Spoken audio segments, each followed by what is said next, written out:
اعوذ باللہ من الشیطان اللعین الرجیم بسم اللہ الرحمن الرحیم الحمد للہ وکفا وسلام علی عبادہ الذین اصطفیٰ. درود بھیجیے.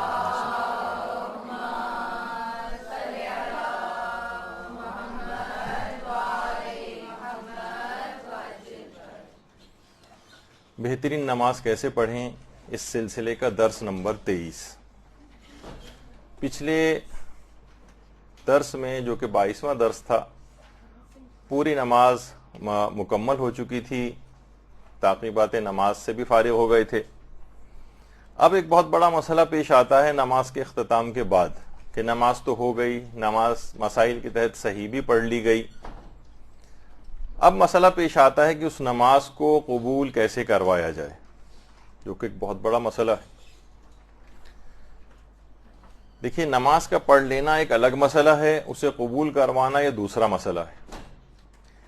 یعنی صرف عمل انجام دینا کافی نہیں ہے جب تک کہ وہ عمل بارگاہ خداوندی میں مقبول نہ ہو جائے.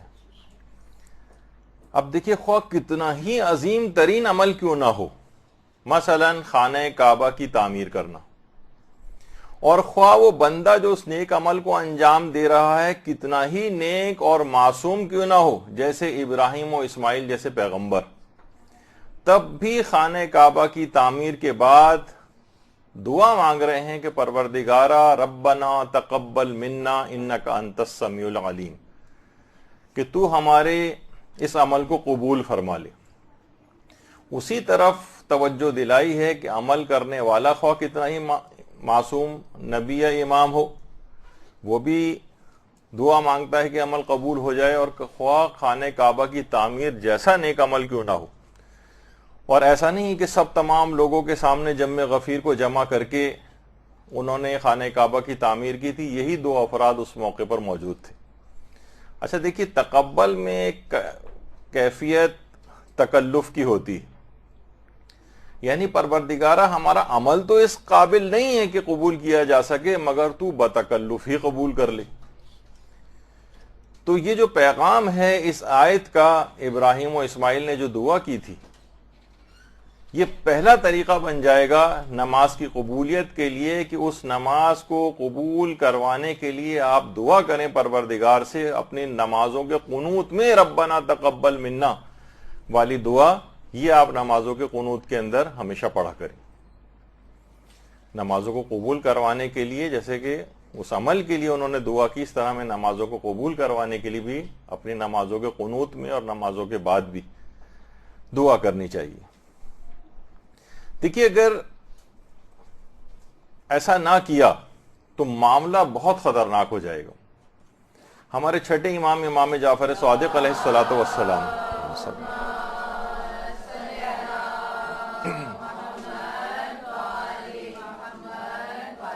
امام فرماتے ہیں کہ کبھی ایسا بھی ہو جاتا ہے کہ انسان 50 سال کی اس کی عمر گزر جاتی ہے، تب بھی پروردگار نے اس کی ایک نماز بھی قبول نہیں کی ہوتی. کتنا خطرناک معاملہ ہے. امام فرماتے ہیں 50 سال کی عمریں گزار لیتا ہے لیکن ایک نماز بھی قبول نہیں ہوئی ہوتی. اچھا، ایک بات اس میں اور شروع ہوئی میں بتا دی جائے، وہ اعمال کی قبولیت کے سلسلے میں بھی ہے اور نمازوں کی قبولیت کے سلسلے میں بھی ہے. وہ یہ ہے کہ خواہ نماز ہو یا اعمال، یہ فیصد کے اعتبار سے بھی قبول ہوتے ہیں. ہم سوچتے ہیں نا قبول ہے تو اس کا مطلب 100% قبول، اور اگر رد ہو گئی تو بالکل زیرو. ایسا نہیں، فیصد کے اعتبار سے بھی قبولیت ہے. اور روایت میں اس کا تذکرہ بھی خود پیغمبر اسلام ختم مرتبت صلی اللہ علیہ وآلہ وسلم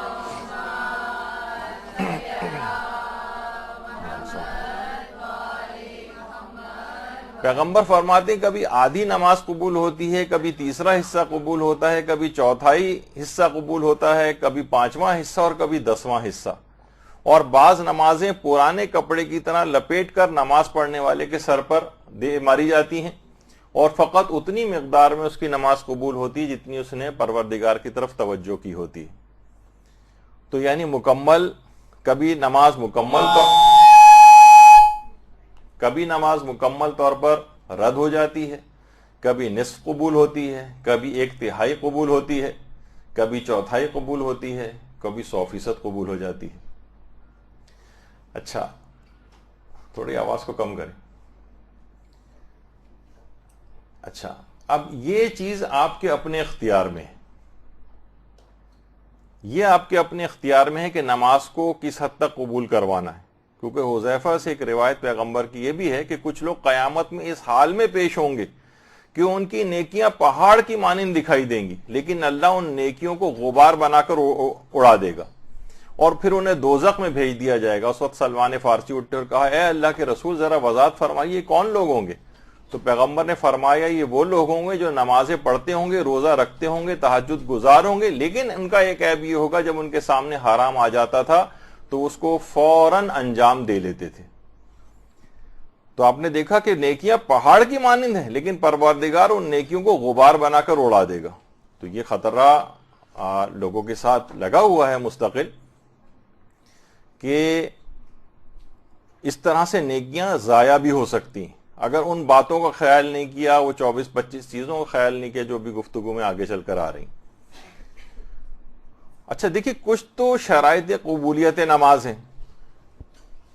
اور کچھ ایسی ہیں کہ جن کو شرائط کمال کہا جاتا ہے. یعنی اس قبولیت والی نماز میں بھی جتنی شرائط کا مزید آپ خیال رکھیں گے اتنا ہی اس نماز کا لیول اور سٹیٹس بڑھتا چلا جائے گا. کچھ شرائط قبولیت نماز، ان میں ایک شرط تو شرط اعتقادی کہلاتی ہے. ابھی میں صرف ایک خاکہ سا آپ کے سامنے بنا رہا ہوں، پھر ایک ایک چیز کو الگ الگ بھی ڈسکس کریں گے تاکہ آپ کے سامنے رہے کہ نماز کی قبولیت کی کتنی شرطیں ہیں. ایک تو شرط اعتقادی ہے، پر اللہ پر، رسول پر، ائمہ کے اوپر ایمان لانا، یعنی اس کے عقائد صحیح ہوں. کیونکہ اگر عقیدہ صحیح نہیں ہے تو بہت سارے لوگوں کے دماغ میں آتا ہے کہ وہ افراد، وہ فرقے کے جن کے عقیدے صحیح نہیں ہیں وہ بھی بہت نمازیں پڑھتے ہوئے نظر آ رہے ہیں، تو اس کا کوئی فائدہ نہیں ہے. شرط اعتقادی، عقیدہ بھی صحیح ہونا چاہیے. دوسری شرط یہ ہے جس کو شرط سیاسی کہا جاتا ہے. شرط سیاسی میں اگرچہ سیاست کا لفظ اتنا زیادہ بدنام ہو گیا ہے کہ وہ اس کو بھی لوگ اس کے اوپر امپلیمنٹ کرنے لگتے ہیں، ورنہ ائمہ کی جو ولایت ہے، امیر المومنین علیہ السلام کی ولایت، اللہم صلی علی محمد و آل محمد،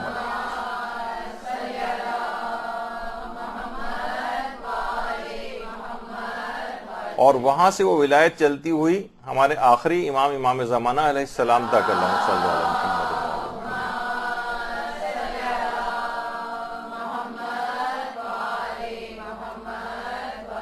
اور اس کے بعد مزید کنٹینیویشن ہوتا ہے تقلید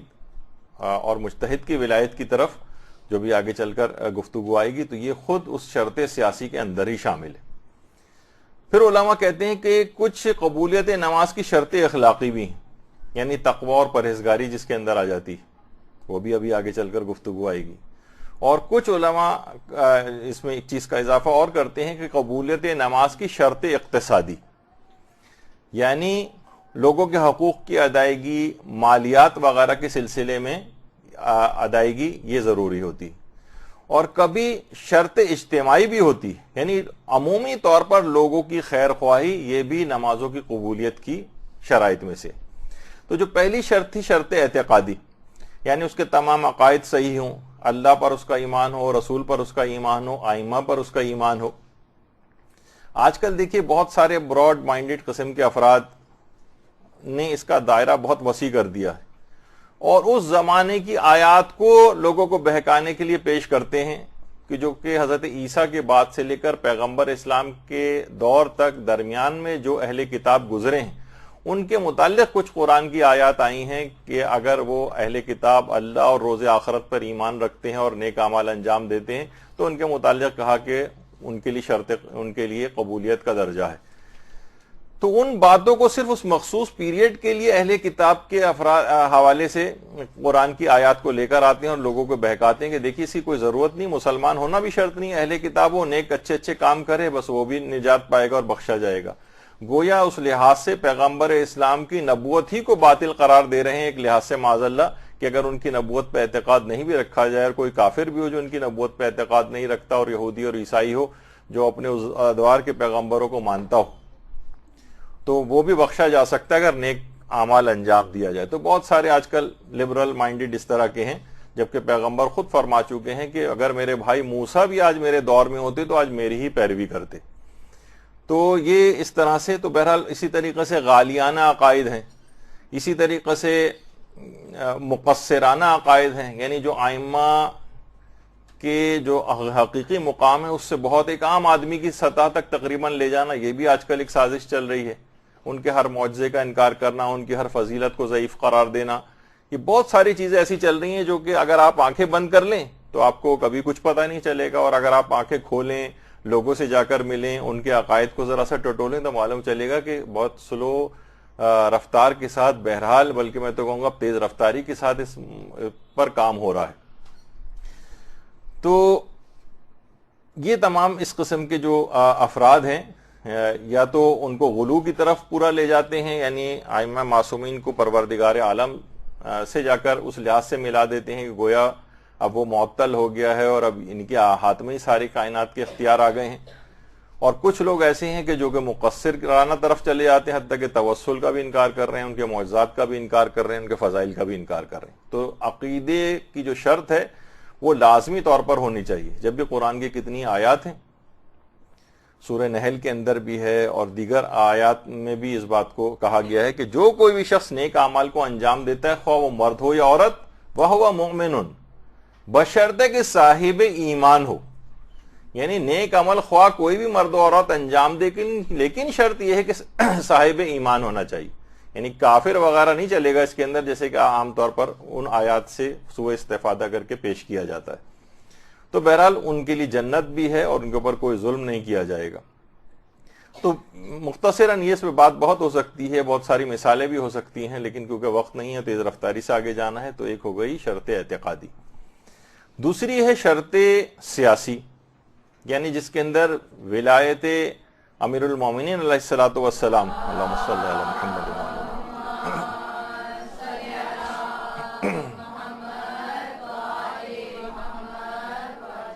جو کہ شرط اولی شمار ہوتی، یعنی اگر کوئی شخص مسلمان ہو اور ولایت امیر المومنین کا قائل نہ ہو تو جنت میں نہیں جا سکتا جب تک کہ ولایت امیر المومنین کو ماننے والا نہ ہو۔ اور وہ آپ نے کتنی دفعہ روایت سنی ہے کہ ابو بصیر والی روایت کے جس میں امام نے اپنی دونوں انگلیوں کے بیچ میں حاجیوں کی جب کثیر تعداد کی طرف دیکھ کے تعجب کا اظہار کیا تھا، تو پھر امام نے اپنی دونوں انگلیوں کے بیچ میں ابو بصیر کو دکھایا تھا کہ کوئی سور کی شکل میں تھا، کوئی کتے کی شکل میں تھا۔ تو آیت اللہ جواد عاملی فرماتے ہیں کہ یہ وہ افراد جو جن کی اس زمانے میں کثرت تھی، یہ وہی تمام افراد حاجیوں کے لباس میں جانوروں کی شکل کے اندر نظر آ رہے تھے جو کہ ولایت امیر المومنین کے انکار کرنے والے تھے۔ یہ ان کی اصل برزخی شکل تھی۔ ان کا وہ حج کتے اور سور کی شکل کے اندر مثلا وہ کسی کام کا نہیں تھا جب تک کہ محبت اہل بیت اس کے اندر نہ پائی جائے یا ان کی ولایت کا اعتقاد وہ نہ رکھتا ہو، تو ایک باطنی شکل تھی۔ اور آپ میں سے تو زیادہ تر خیر نئی طالبات ہیں، پرانی طالبات کے سامنے کئی دفعہ ایک واقعہ آقا تقی بہلول کا پیش کیا جا چکا اور بڑا تفصیل کے ساتھ، کہ جب آقا تقی بہلول کی بیوی کا انتقال ہو گیا تھا تو باقاعدہ انہوں نے، آقا تقی بہلول ان علماء میں ہے کہ پوری زندگی تقریباً ایک مجاہدے کے اندر اور ایک جہاد کرتے ہوئے انہوں نے گزاری ہے، اور کچھ ہی عرصے پہلے، چند سال پہلے ان کا انتقال ہوا، اور پاکستان بھی اکثر آتے تھے۔ تو فرماتے کہ میں نے انتقال کے بعد اپنی بیوی کو خواب میں دیکھا تھا۔ تو بس ایک جملہ پرانی بات سے نکال کے آپ کے سامنے پیش کر رہا ہوں۔ تو انہوں نے اپنی بیوی سے پوچھا تھا کہ تم عالم برزخ میں ہو، کتنی افراد ایسے ہیں کہ جو کہ اہل بیت کی محبت دل میں نہیں رکھتے ہیں لیکن پھر بھی نمازوں کو انجام دیتے ہیں، تو تم یہ بتاؤ کہ ان کی عبادات کا کیا ہوتا ہے، کس طرح کی عبادات ہیں وہ، جبکہ وہ اہل بیت سے محبت بھی نہیں رکھتے ہیں لیکن نمازیں بھی بہت پڑھتے ہیں۔ تو ان کی بیوی کی روح نے، جو کہ عالم برزخ سے ملاقات کے لیے خواب میں ان کے پاس آئی تھی، انہوں نے کہا کہ ان تمام افراد کی عبادات اور نمازیں عالم برزخ میں بندروں اور ریچھوں کا رقص ہے، یعنی کہ جو کہ یعنی ان کی کوئی حیثیت نہیں۔ یہ وہی شرط ولایت ہے جو کہ نمازوں کی قبولیت کے لیے ہے کہ کوئی شخص خواہ کتنی ہی نمازیں کیوں نہ انجام دے، جب تک کہ یہ والی شرط پوری نہیں ہوگی اس کی وہ نماز اسٹیٹس حاصل نہیں کر سکتی قبولیت والا۔ تو بہرحال اب اس ولایت کے ساتھ یہ ضرور ہے کہ آئمہ کی احادیث ہیں کہ ہماری ولایت کے درجے تک کوئی پہنچ ہی نہیں سکتا ہے، ولایت تک پہنچ نہیں سکتا ہے سوائے الا بالعمل والورع، سوائے اس کے کہ وہ نیک اعمال کو انجام دے اور تقوی و پرہیزگاری کو اختیار کرے۔ یعنی فقط ولایت کو صرف عقیدہ رکھ لینا کہ ہم ٹھیک ہے ان کو امیر المومنین مانتے ہیں، ان کو ایسا امام ماننا کہ جن کی اطاعت اللہ کی طرف سے فرض قرار دی گئی ہے، اگر یہ والا اعتقاد آپ کا ہے لیکن اس کے باوجود بھی آپ ان کے احکامات کی پاسداری نہیں کر رہے ہیں، ان کی مخالفت کر رہے ہیں، تو یہ آپ کا ولایت کا عقیدہ کامل ولایت والا شمار نہیں ہوگا۔ اور اس کے اندر ایک بات اور ہی یہ بھی ہے بہرحال کہ جب تک یعنی ولایت کا عقیدہ اس وقت کامل شمار ہوگا کہ جب آپ تقوی و پرہیزگاری کے ساتھ اس عقیدے کی حامل بنیں گی، ورنہ ولایت کا اتنا عقیدہ ناقص رہ جائے گا۔ یعنی عقیدہ ولایت آپ کے پاس ہے لیکن فیصد کے اعتبار سے ناقص ہے، جتنا عمل اس کے ساتھ ساتھ آپ کا ہوتا جائے گا، جتنا عمل اس کا آپ کے ساتھ آپ کا بڑھتا چلا جائے گا، اتنا ہی زیادہ ولایت کا عقیدہ جتنا مضبوط ہوگا اتنی قبولیت نماز ہوگی، اور جتنا عمل کم ہوگا اتنا ولایت کے عقیدے میں کمی ہوگی، اتنی نماز ناقص رہ جائے گی۔ قبولیت کا وہ معیار نہیں ہوگا کہ جو کہ ایک مکمل باعمل شخص اور متقی پرہیزگار شخص کا عقیدہ ولایت کے تحت نماز کی قبولیت کا ایک معیار ہوتا ہے۔ اور دوسری چیز ایک اور امام ہمارے چوتھے امام زین العابدین علیہ الصلوۃ والسلام نے بتایا، اللہم صلی علی محمد وآل محمد،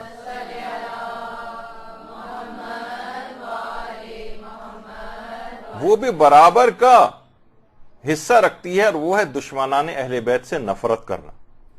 یہ ولایت کا حصہ ہے۔ باقاعدہ بہار کی 84ویں جلد جو ہے اس میں کسی نے چوتھے امام سے آ کر یہی سوال پوچھا تھا کہ مولا کون سی چیز ہماری ایسی ہے جو نماز کو قبول کروانے کا سبب ہے؟ کہا کہ ہماری ولایت اور ہمارے دشمنوں سے نفرت کی وجہ سے تمہاری نمازیں قبول ہوتی۔ البتہ اس کا مقصد وہ نہیں کہ انسان تعصبات کی آگ کو گرم کرے اور اس کو فروغ دے اور معاشرے کے اندر ایک فتنہ و فساد کو پیدا کرے۔ یہ ایک الگ سے ایک حکم ہے کہ اس طرح سے دیگر مسلمان فرقوں کے مقدسات کی توہین کرنا، جن کے لیے علماء کرام کے فتاوی بھی آ چکے ہیں، وہ ایک الگ مسئلہ ہے۔ لیکن ایسا بھی نہیں کہ لوگ جس کو اس انداز سے سمجھ لیں کہ ان سے بالکل شیر و شکر ہوا جائے اور وہ تمام دشمنان اہل بیت کی محبت بھی دل کے اندر رکھی جائے، یا یہ کہ ان کو اچھا سمجھا جائے، یہ فتوے کا مصداق نہیں۔ غلط طور پہ لوگ اکثر اس کو اس انداز سے بھی لینے لگتے ہیں۔ تو ایک تو یعنی وہ عبادات کہ جو کہ ولایت کے عقیدے سے آری ہوں وہ قبول نہیں ہیں، جیسے کہ ابھی آپ نے سنا کہ گویا وہ تو ریچھوں اور بندروں کو رقص کی طرح سے۔ ورنہ کیا وجہ ہے کہ آپ دیکھ رہے ہیں کہ خوارج کے متعلق جنہیں جہنم کا کتا بہت سی روایتوں کے اندر کہا گیا ہے، یعنی جنہوں نے جنگ نہروان امیر المومنین علیہ السلام سے جنگ کی تھی، ان سب کی اتنے زیادہ نمازی تھے خوارج کہ پیشانی پر سجدوں کے نشانات تھے، اور لیکن کیا ہوا کہ ولایت کے مقابلے پر آئے اور نجس اور کافر شمار ہوئے۔ اور صرف یہی نہیں بلکہ حاکم شام اور یزید یہ مسلمانوں کی نماز جماعت کی امامت تک کروانے والے تھے، لیکن کیا ہوا اس کے باوجود عقیدہ امامت اور ولایت سے آ کر ٹکرائے، کفر و نفاق کی پوری نجاستوں کی پوٹ اپنے ساتھ لے کر دنیا و آخرت کی ہر خرابی اور برائی کو اپنے ساتھ لے کر گئے۔ تو ایسی نمازیں قابل مذمت ہیں، ایسے حج قابل مذمت ہیں جن کے متعلق شاعر کہتے بھی ہیں نا کہ تیرے نصیب کا چکر ہے یہ طواف نہیں، یعنی جو تو طواف کر رہا ہے یہ اصل میں نصیب کا چکر ہے۔ اگر عقیدہ ولایت کے بغیر کسی نے ان عبادت کو انجام دیا تو اس کی حیثیت نہیں۔ اچھا، اس میں ایک علماء ایک چیز اور بھی بیان کرتے ہیں کہ یہ جو عقیدہ ولایت ہے آپ کے پاس یہ بالکل عقلی بھی ہے۔ دیکھیے اگر ایک بس ہے اس کے اندر بہت ساری سواریاں ہیں، ساری سواریاں جو بیٹھی ہوئی ہیں بہت ہی باعزت ہیں، مہذب ہیں، اعلیٰ تعلیم یافتہ ہیں، ٹھیک ہے، لیکن جو بس کا ڈرائیور ہے وہ لاپرواہ ہے، نشے کی حالت میں ہے، ڈرائیونگ کے اصولوں سے ناواقف ہے، تو چاہیے ساری سواریاں کتنی ہی اعلیٰ تعلیم یافتہ اور صفات کی حامل کیوں نہ ہوں، اور ڈرائیور اگر اس قسم کا ہے تو یہ سفر کبھی بھی خیریت کے ساتھ طے نہیں ہوگا اور کہیں نہ کہیں بڑے حادثے کا شکار ہو جائے گا۔ لیکن اس کے مقابلے میں چاہے سواریاں کم علم ہوں، لاپرواہ ہوں، جاہل ہوں، بے دین ہوں، فاسق و فاجر ہوں، لیکن ڈرائیور فرض شناس ہو، اصولوں سے واقف ہو، نشہ نہ کرتا ہو، تمام یعنی لاپرواہ نہ ہو، تو چاہے کتنی ہی خراب قسم کے مسافر کیوں نہ بیٹھے ہوں، بہرحال یہ سفر اپنے منزل تک بخیریت اختتام پذیر ہوگا۔ یہی عقیدہ بالکل عقلی ہے جو ہمارا ولایت کا نظریہ ہے، کہ اگر چاہے ہم فاسق و فاجر و بدکار بھی اگر ہو جائیں، لیکن بہرحال ایسے امام کے ماننے والے ہوں، سمجھیں کہ ڈرائیونگ سیٹ پہ کیسا بیٹھا ہوا ہے جو کہ فرض شناس دیانت دار اللہ کی طرف سے ہے، وہ بالآخر کسی نہ کسی طریقے سے آپ کا یہ سفر کامیابی کے ساتھ طے کروا دے گا، اس بنسبت ایسے افراد کے کہ آپ کتنے ہی نمازی اور پرہیزگار کیوں نہ ہو جائیں، اور ڈرائیور کوئی اس قسم کا آ جائے تو وہ آپ کو خطرات سے دوچار کرے گا۔ اچھا، اب اسی میں ہی ولایت کو جب آگے بڑھاتے ہیں تو یہ بات مجتہد کی یا فقیہ کی ولایت کی طرف جاتی ہے، اور اس کے بعد پھر اسی کو ہی ولایت فقیہ کا بھی نام دیا جاتا ہے، جو کہ ایک الگ موضوع ہے، علماء اس پہ تقریریں کرتے رہتے ہیں، لہٰذا اس کی طرف ہم آگے نہیں بڑھیں گے، لیکن جو ایک سب کے لیے تقریباً قابل قبول بات ہو جاتی ہے، کیونکہ اس نظریے کی بہت سارے مخالفین ہیں، تو چلیں کم سے کم ہر مجتہد کے پاس جو ولایت ہوتی ہے اس کا تو قائل ہونا پڑے گا نا، یعنی ہر مجتہد کے پاس ولایت ہوتی ہے، تو جو بھی تقلید کے بغیر بالفرض اگر کسی نے اس طرح سے انجام دے رہا ہے اپنے اعمال کو کہ جس میں وہ مجتہد کی تقلید نہیں کر رہا ہے، تو اس کا عمل بھی قبول ہونا بہت مشکل ہے۔ تمہیں کیسے پتا چلا کہ احکامات پروردگار کیا ہیں، کہاں تمہاری سورس کیا ہے؟ تو تم اتنے بڑے عالم ہو کہ خود مجتہد ہو جاؤ، یا اتنا علم رکھو کہ محتاط ہو جاؤ، احتیاط سے کام لو، کسی کے بھی فتوے کی خلاف ورزی نہ ہو، کسی حدیث کی خلاف ورزی نہ ہو۔ محتاط ہونے کے لیے تو خود تقریباً مجتہد ہی ہونا پڑتا ہے، ورنہ بہت ہی مشکل ہے کہ کوئی شخص اتنی احتیاط سے۔ اور پھر تیسرا، اگر یہ دونوں چیزیں نہیں ہو تو لازمی نتیجہ ہے کہ آپ کو تقلید کرنا پڑے گی۔ تو وہی سلسلہ ولایت کا آگے بڑھتے بڑھتے یہاں تک مرجع کی تقلید تک بھی آ جاتا ہے، ورنہ آپ کا عمل صحیح نہیں ہوگا، اور عمل صحیح نہیں ہوگا تو نماز قبول کیسے ہوگی؟ اچھا، پھر اس کے بعد اگرچہ اس پہ بھی بہت بات ہو سکتی ہے، لیکن آپ دیکھ رہے ہیں کہ وقت کتنا کم ہے اور دیگر موضوعات بھی ہیں، اگلے لیکچرز بھی ہوں گے۔ پھر اگلی شرط ہے قبولیت نماز کی شرط اخلاقی۔ شرط اخلاقی یعنی جتنا کوئی شخص گناہوں سے بچے گا اتنی ہی اس کی نماز فیصد کے اعتبار سے قبول ہوگی، یعنی مسلسل گناہ پہ گناہ کرتے چلے جانا یہ اعمال اور نماز کو قبولیت کے درجے تک پہنچنے سے روک دیتا ہے۔ اور خود اس کی دلیل قرآن کی ایک آیت بھی ہے، جو کہ آیت تو ابھی آگے چل کر آئے گی، لیکن یہاں تک روایت کے اندر بات کہی گئی ہے کہ حضرت امیر المومنین علیہ الصلوۃ والسلام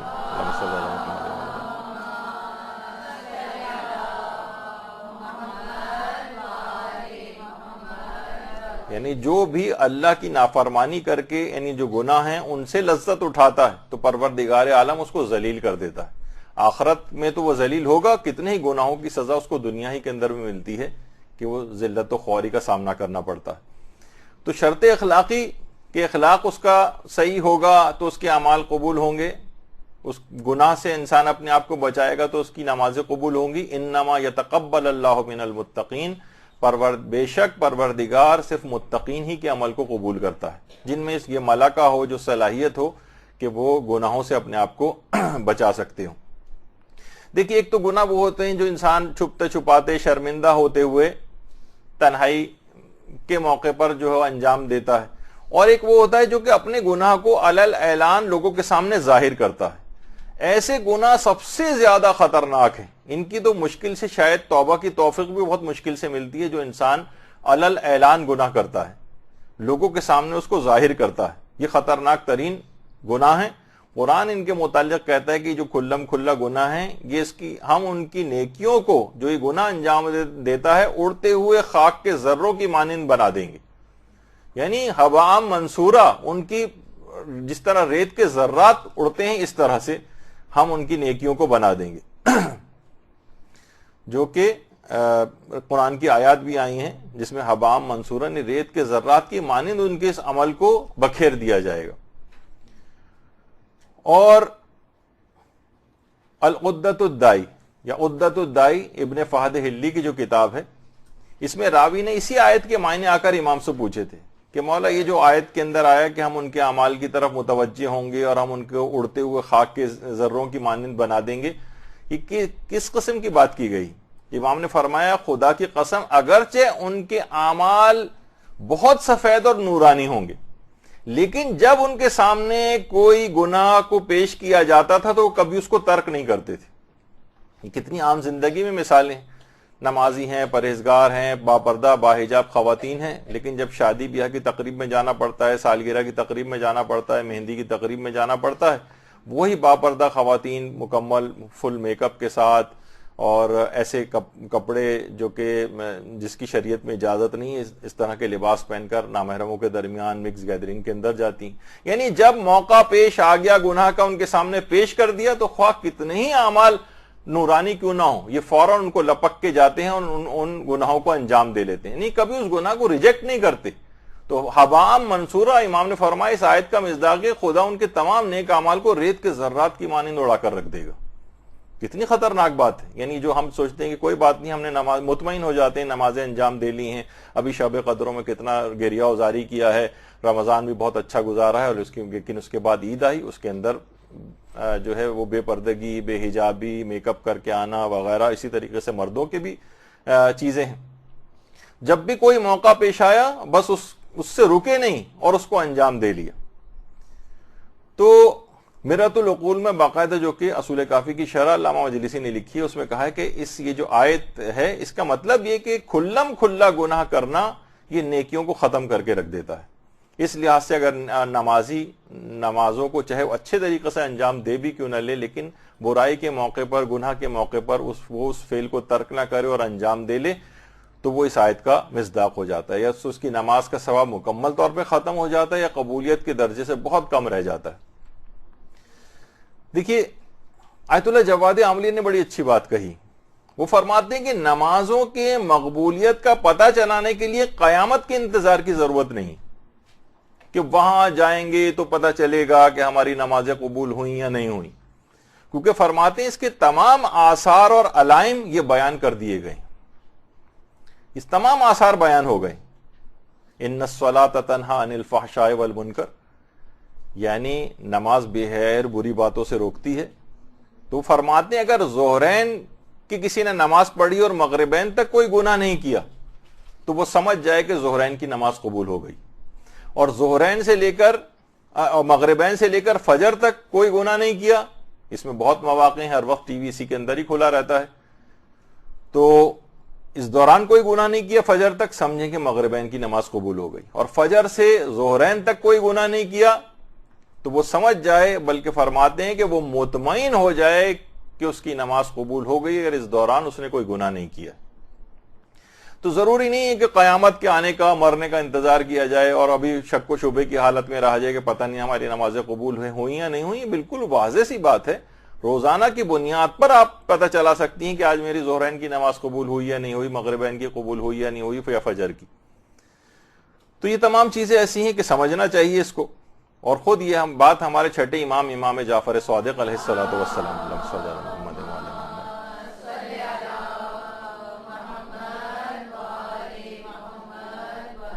امام فرماتے ہیں جسے یہ بات پسند ہو کہ اسے یہ بات پتہ چل جائے کہ اس کی نماز قبول ہوئی ہے یا نہیں ہوئی، تو وہ یہ دیکھے کہ وہ کتنا گناہوں سے بچتا ہے.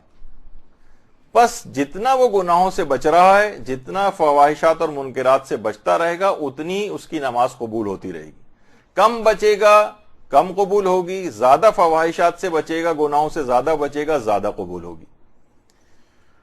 اب دیکھیے کتنی روایت ایسی ہیں جس میں پیغمبر خدا حضرت داؤد علیہ السلام کے لیے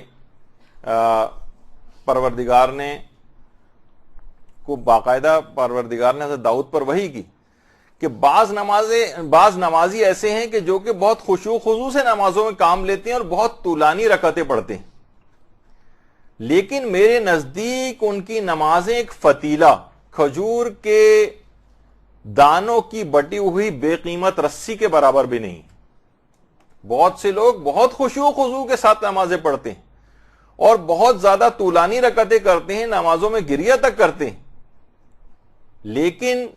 ان کی نمازیں میرے نزدیک کھجور کے دانوں کی بٹی ہوئی بے قیمت رسی کے برابر بھی نہیں. کیوں؟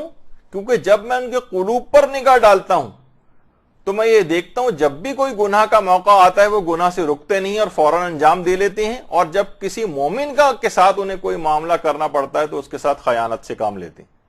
اتنی بے قیمت اور حقیر نمازیں ہیں، چاہے وہ خواہ کتنی خشوع و خضوع کے ساتھ پڑھی جائیں، خواہ وہ کتنی ہی طولانی رکعتوں کے ساتھ پڑھی جائیں، خواہ کتنی ہی گریہ و زاری کے ساتھ پڑھی جائیں۔ آپ نے دیکھا کہ ابھی تو نماز مکمل کی ہے ہم نے اور تمام تعقیبات سے بھی فارغ ہو کر بیٹھے ہیں، اور پھر اتنا بڑا مسئلہ پیش آیا ہوا کہ اس نماز کو قبول کیسے کروائیں؟ تو ان کی ساری شرائط ہیں۔ تو یہ دیکھیے آپ، یہی وجہ ہے کہ آیت اللہ جواد عاملی فرماتے ہیں کہ جو شخص بھی مسلسل گناہ کرتا جائے اور نمازیں پڑھتا جائے، گناہ کر رہا ہے نمازیں پڑھ رہا ہے، گناہ کر رہا ہے نمازیں پڑھ رہا ہے، اسے کبھی بھی اہل نماز نہیں کہا جا سکتا۔ وہ فرماتے ہیں اس کی وجہ یہ کہ فقط نماز کے واجب کو اپنی گردن سے اتار کر پھینکنے کی فکر میں رہتا ہے، بس میرا واجب کام ادا ہو جائے، پھر میں وہ اپنی پرانی 2 منٹ تو لگیں گے، عادت ہو گئی ہے نماز پڑھنے کی، عادت ہو جائے تو آدمی کو عجیب سا لگتا ہے، پھر معاشرے کا ایک پریشر بھی ہوتا ہے۔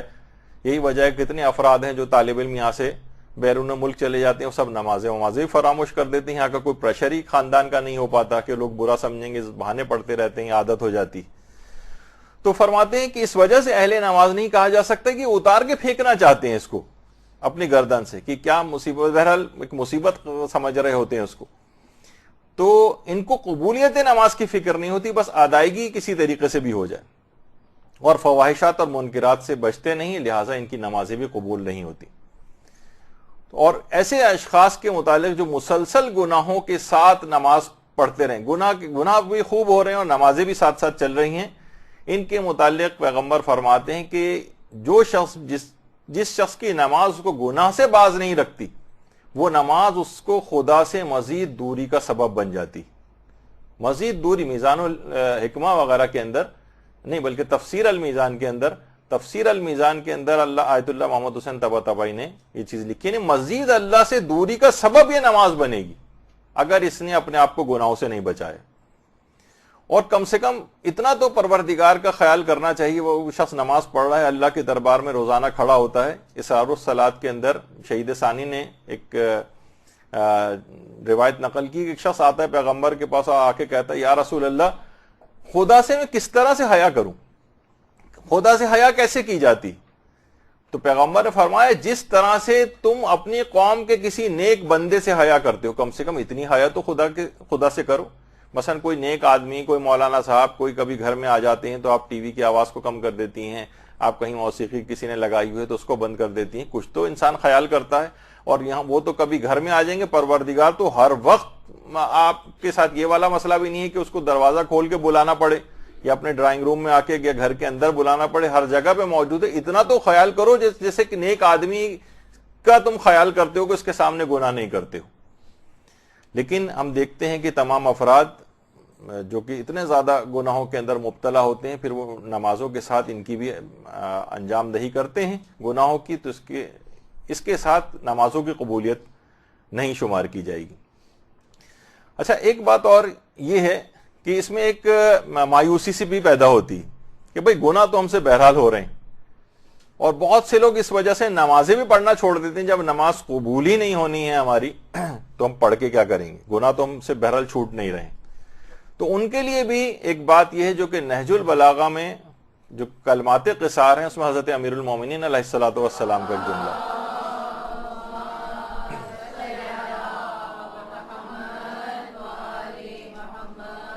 وہ علی جو امام المتقین ہے، اس سے تو گناہ کا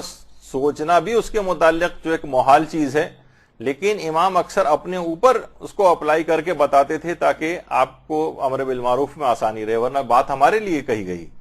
کہ ہر وہ گناہ جس کے بعد مجھے 2 رکعت نماز پڑھنے کی توفیق مل جائے، وہ نماز مجھے کبھی غمگین نہیں ہونے دے گی۔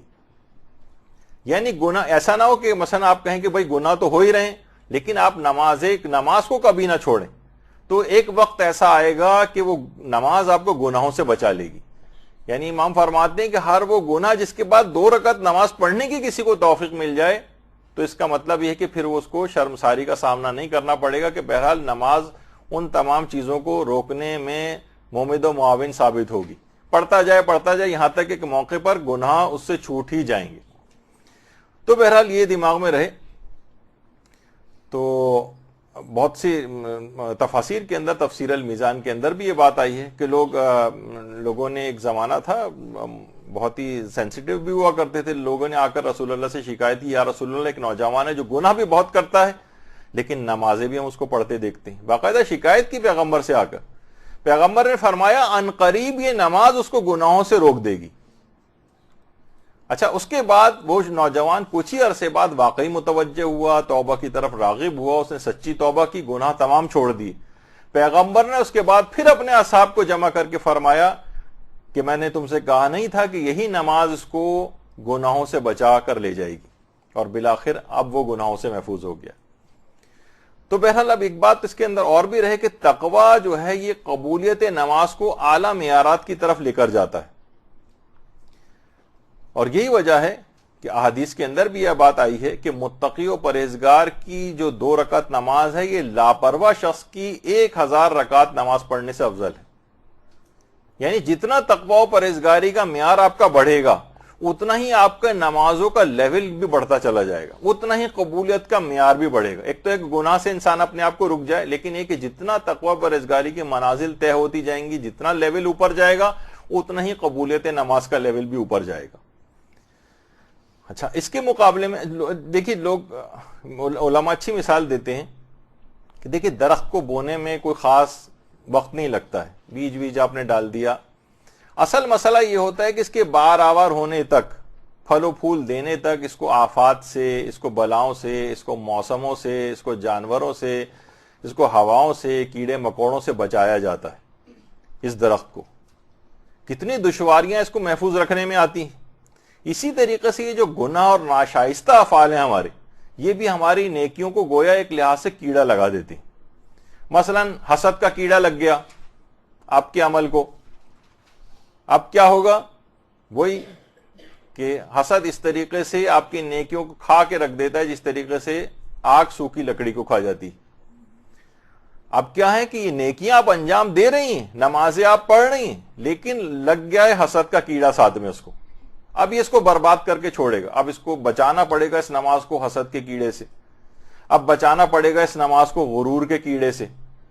کیونکہ دیکھیے تمام چیزیں, اس کو لگانا تو آسان ہے, نماز آپ نے پڑھ لی, اس کے بعد اس کو محفوظ کرنا ہے جب تک یہ تمام برائیاں, خرابیاں, وبائی امراض, ان سے بچاتے ہوئے اس نماز کو یہاں سے لے کر جانا ہے, یہاں تک کہ موت ہماری آ جائے تب تک ان نمازوں کی حفاظت کرنا ہے.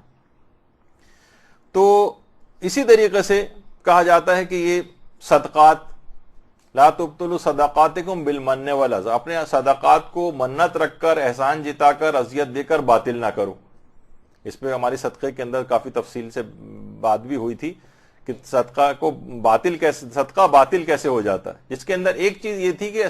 صدقات کو جتانا, یعنی اب یہ جتانا, اس کے اوپر احسان جتلانا, یہ کیا ہے, کیڑا لگ گیا ہے صدقے کو, یہ اس صدقے کو کھا کر رکھ دے گا, اس کو باطل کر دے گا, اس کا فائدے آپ تک نہیں پہنچنے دے گا. اور تو یہی مسئلہ نمازوں کے ساتھ بھی ہوتا ہے, یہی مسئلہ نمازوں کے ساتھ بھی. تو دیکھیے بعض اوقات ہوتا ہے نا کہ انسان کسی جگہ جاب کے لیے اپلائی کرتا ہے, بعض اوقات اس کے سی وی میں تمام ایکسپیرینس, کوالیفیکیشن, ہر چیز موجود ہوتی, لیکن مثلا جس وقت انٹرویو کے لیے جائے اور وہاں پہ مس کنڈکٹ کا مظاہرہ کرے, بد اخلاقی کا مظاہرہ کرے انٹرویو لینے والوں سے, اس کو جاب نہیں ملتی اگرچہ اس کا سی وی مکمل ہوا ہے. تو اسی طریقے سے علماء یہ کہتے ہیں کہ بعض اوقات یہ بھی ہوتا ہے کہ پچھلا جو کنڈکٹ ہوتا ہے, بد اخلاقی کا مظاہرہ, اپنے کلیگز کے ساتھ بد اخلاقی کا مظاہرہ, چاہے سی وی آپ کا بالکل صحیح ہے اس کے علاوہ, لیکن کہیں اس طرح کی باتیں, تب بھی اس کو جاب وغیرہ نہیں ملتی. تو یہ شرط اخلاقی دنیا کے اندر بھی یہ سب چیزیں آتی ہیں, تو نمازوں کے اندر بھی اسی طرح سے. اچھا, اب ایک مسئلہ یہ کہ آخر ہماری نمازوں کی قبولیت کی ضرورت کیا ہے. تو دیکھیے ایک تو وہی ضرورت ہے جو کہ آپ حدیثوں کے اندر بھی سنتی ہیں کہ نماز کو عمود الدین یا عماد الدین, دین کا ستون کہا گیا ہے. اور یہ بھی حدیث آپ نے کتنی دفعہ سنی ہوگی کہ اگر نماز قبول ہو گئی تو سارے اعمال قبول ہوں گے, اور اگر نماز رد کر دی گئی تو سارے اعمال رد کر دیے جائیں گے. اس لحاظ سے بھی قبولیت ہے, لیکن اس کی ایک قبولیت کی وجہ اور بھی ہے جسے من لا یحذرہ الفقیہ میں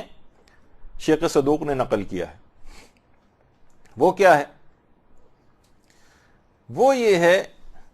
کہ پیغمبر فرماتے ہیں کہ درود بھیجو اللہم صلی علی محمد و آل محمد,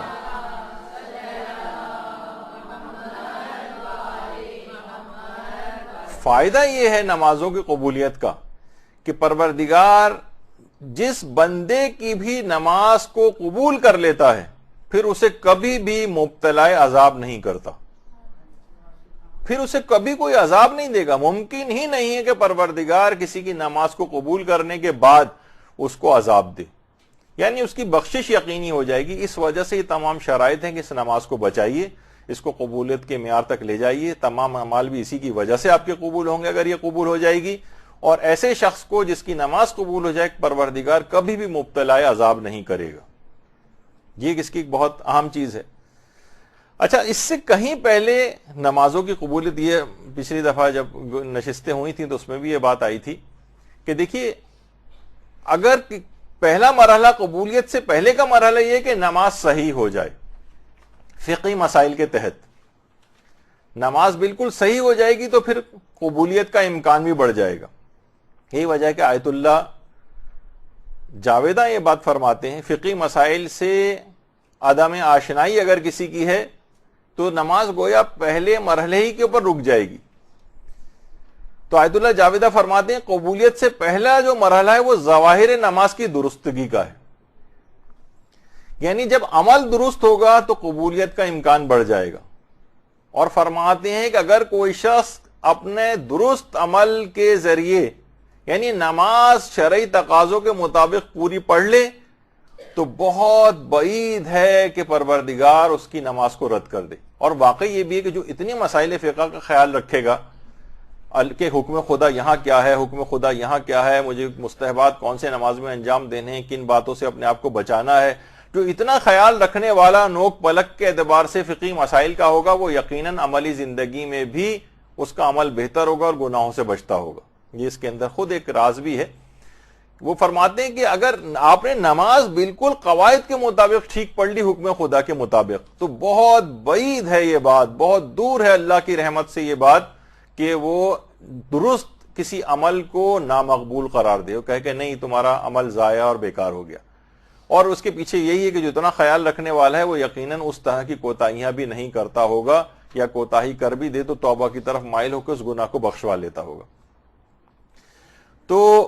یہی وجہ ہے کہ بحر الانوار میں جو جلد نمبر 84 ہے اس میں بھی ایک روایت ہے کہ جو اہل تقوی نہیں ہیں اور رکوع اور سجود کو کامل طریقے سے بجا نہیں لاتے، ہل رہے ہیں، ذکر صحیح نہیں پڑھ رہے ہیں، جلد بازی کے اندر نماز پڑھ رہے ہیں، ایسے افراد کی نماز خدا قبول نہیں کرتا ہے۔ یعنی جو نمازوں میں رکوع و سجود کو صحیح طور پر بجا نہ لائے اور جو اہل تقوی نہ ہو، روایت میں ہے کہ اس کی نماز قبول نہیں۔ اب ہم دیکھتے ہیں باقاعدہ اگر کوئی شخص وضو خانے جانا پڑ جائے اس کو، کبھی وہ پریشان ہے، کوئی دیندار آدمی ہے واقعی پریشان ہو جائے گا کہ سب دیکھ رہے ہیں کہ کس قسم کے وضو کر رہے ہیں، غلط سلط وضو کر رہے ہیں۔ مساجد کے اندر اگر ادھر ادھر ذرا سے بھی آپ نے دیکھنا شروع کیا، آپ کو بہتر ہے کہ بالکل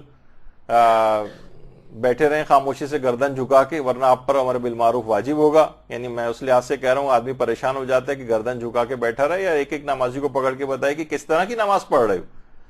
اسی طرح سے عورتوں کے مخصوص مسئلے، کتنے ان کے استحاضہ وغیرہ کے مسئلے ان کو سمجھ میں نہیں آتا۔ اس موقع پر ہماری نماز کی ذمہ داری کیا ہے؟ کتنی عورتیں ہیں بچے کی پیدائش کے بعد کتنی زیادہ 40 دنوں تک نماز نہیں پڑھ رہی ہیں، اور پتہ نہیں کیا کیا ان کے مسائل ہیں۔ تو ہم معاشرے کے اندر یہ سب چیزیں دیکھتے ہیں، قرات کی کتنی ایسی غلطیاں ہیں کہ لوگوں کے وہ صحیح طور پر نہیں ہیں۔ تو افسوس کی بات ہے کہ لوگ پہلے قبولیت کا مرحلہ تو نماز کے بعد آئے گا نا، کہ جب آپ نے نماز صحیح طور پر پڑھ لی ہوگی۔ یہاں تو ہمارے ساتھ المیہ یہ ہے کہ پہلے مرحلے کے اندر اٹک کے رہ گئے، ورنہ ابھی آپ نے سنا کہ اگر ایک دفعہ بھی نماز مکمل قواعد کے تحت صحیح طور پر پڑھ لی جائے تو بہت بعید ہے کہ وہ نامقبول ہو۔ لیکن مسائل فقہ کی طرف لوگوں کی توجہ نہیں ہے کہ وہ اچھے طریقے سے نماز کو اپنی کم سے کم وضو صحیح کر لیں، نمازوں قرات کو صحیح کر لیں، عورتیں اپنے مخصوص مسائل کو اچھی طرح سے پڑھ لیں۔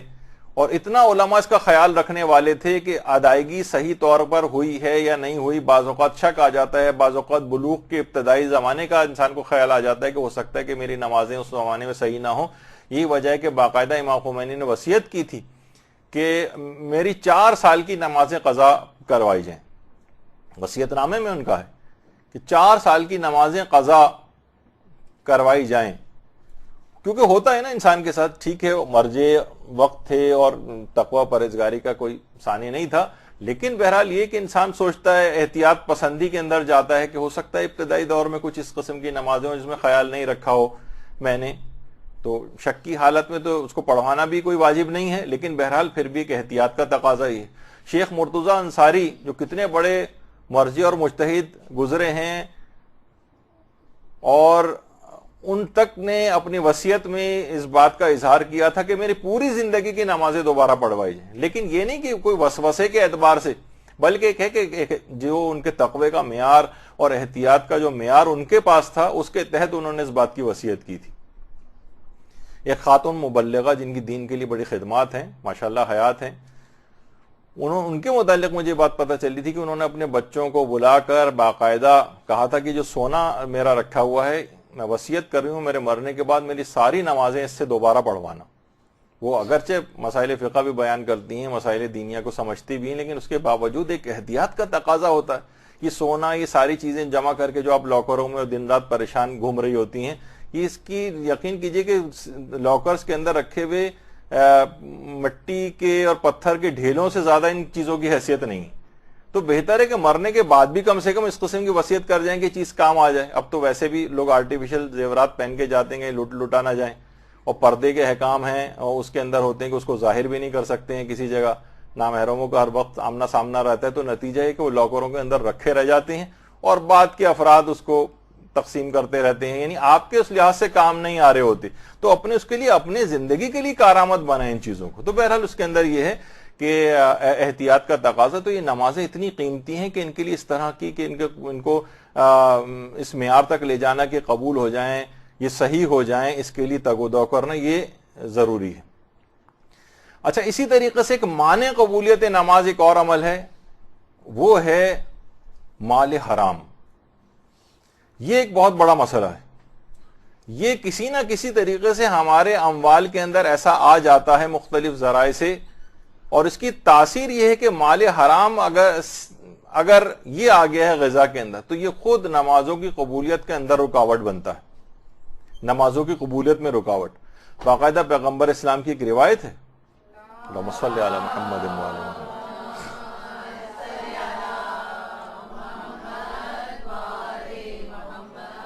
کہ اللہ تعالیٰ کا ایک فرشتہ ہے جو ہر رات بیت المقدس یا بیت المقدس سے ایک آواز بلند کرتا ہے کہ جو کوئی بھی حرام کھاتا ہے خدا اس کا کوئی عمل قبول نہیں کرتا، خواہ واجب ہو یا مستحب، کوئی عمل اس کا قبول نہیں کرتا ہے، جو بھی لقمہ بھی اگر اس نے حرام کا اس انداز سے کھایا۔ تو آپ دیکھیے کہ اعمال کے اندر تو نمازیں بھی آ گئیں، اس کی کوئی عمل اس کا قبول نہیں کیا جائے گا، کیونکہ پروردگار فقط متقین کے اعمال کو قبول کرتا ہے۔ اسی طرح اس طرح سے جتنے بھی ملازمت پیشہ افراد ہیں، جو کاروباری پیشہ افراد ہیں، ان کو اپنے جاب اور اپنے کاروبار کے سلسلے میں مسائل فقہ کو علماء سے دریافت کرنا چاہیے۔ یہ نہیں کہ بس ورنہ روایتوں کے اندر آئے گا، ورنہ وہ لازمی کسی حرام کے اندر مبتلا ہو جائے گا اگر اس نے ان کی پاسداری نہیں کی۔ ملازمتوں کے اندر بھی بڑا مسئلہ ہے، مالک کی اجازت کے بغیر چیزیں استعمال کرنا اور اوقات کی پابندی نہ کرنا اور ایگریمنٹ کی مخالفت کرنا۔ اسی طریقے سے کاروباری معاملات کے اندر بھی انسان سود کا شکار ہو جاتا ہے، دھوکے بازی کا شکار ہو جاتا ہے، کیسی چیزیں پریزنٹ کرتا ہے گاہکوں کے سامنے بیچنے کے لیے جبکہ وہ ایسی نہیں ہوتی، وغیرہ وغیرہ، بہت ساری چیزیں تو اپنی اس طرف ضرور جانا چاہیے۔ یہی وجہ ہے کہ پیغمبر ایک جملہ ارشاد فرماتے تھے کہ جو بھی پیغمبر کا بھی ہے، اور یہی جملہ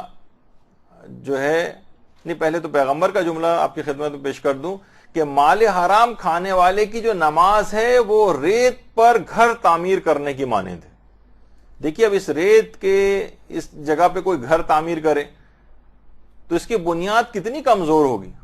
ذرا سی ہوا چلے گی اور ذرا سی ریت نیچے سے نکلے گی اور پوری عمارت ڈھہ جائے گی۔ تو مال حرام کے ساتھ عبادت کرنے والے کی مثال ریت پر تعمیر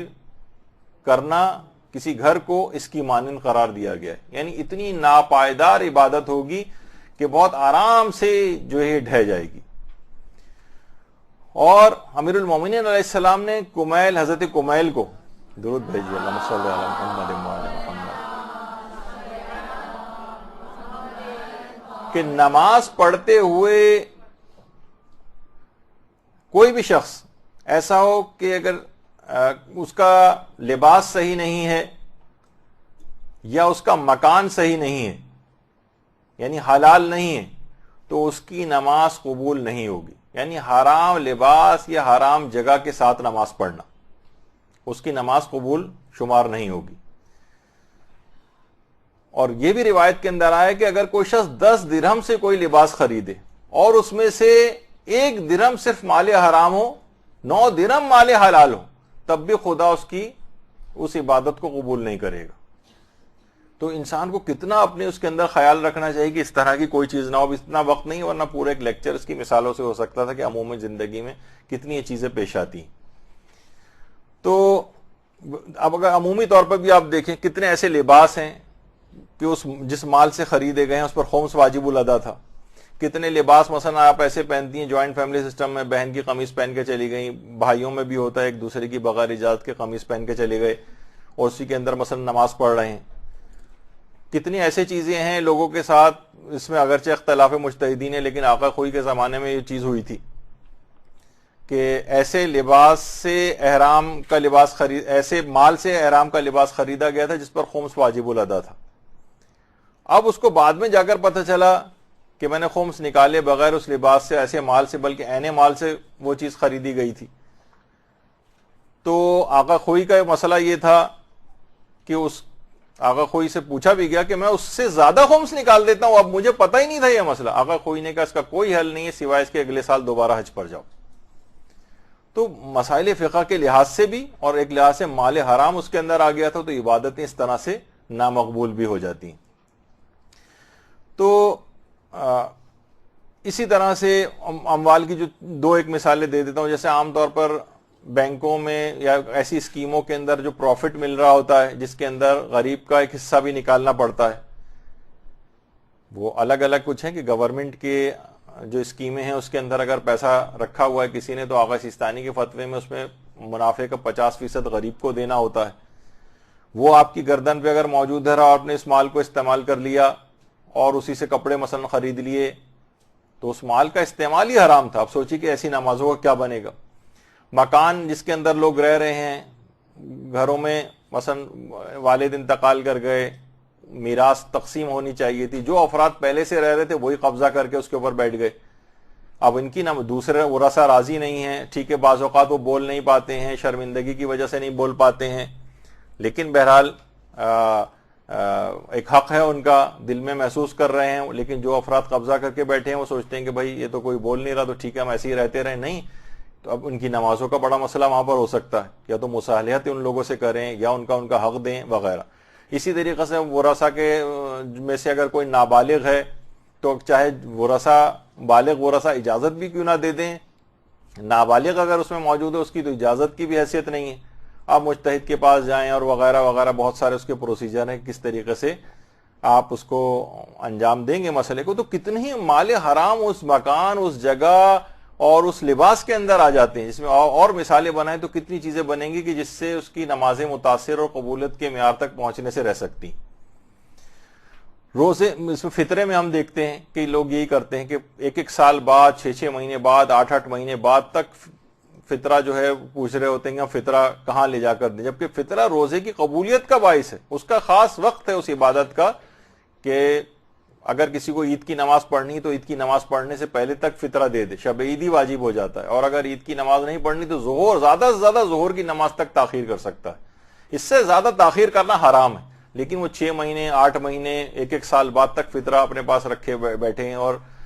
جو ہے وہ لا کر نہیں دیتے. تو اس سے کیا ہے، روزہ قبولیت کے معیار تک پہنچنے سے رہ گیا ہوگا، کیونکہ زکوٰۃ فطرہ ادا کرنا روزے کی قبولیت کا سبب بنتا ہے. تو یہ لوگ مالی اس طرح سے گڑبڑ کرتے ہیں اور اس کے اندر مالیات کے اندر بے اعتدالیوں سے کام لیتے ہیں، جس سے ان کی عبادات قبولیت کے درجے تک پہنچنے سے رہ جاتی. اچھا، اب اور اس کے اندر ایک فطرے کے اندر ایک گڑبڑ اور بھی ہے. گڑبڑ سے مرادی کی روایت میں یہ آیا ہے کہ اگر کسی شخص کا فطرہ نہ نکالا جائے تو اس بات کا امکان ہوتا ہے کہ اسے جلد موت آ جائے گی.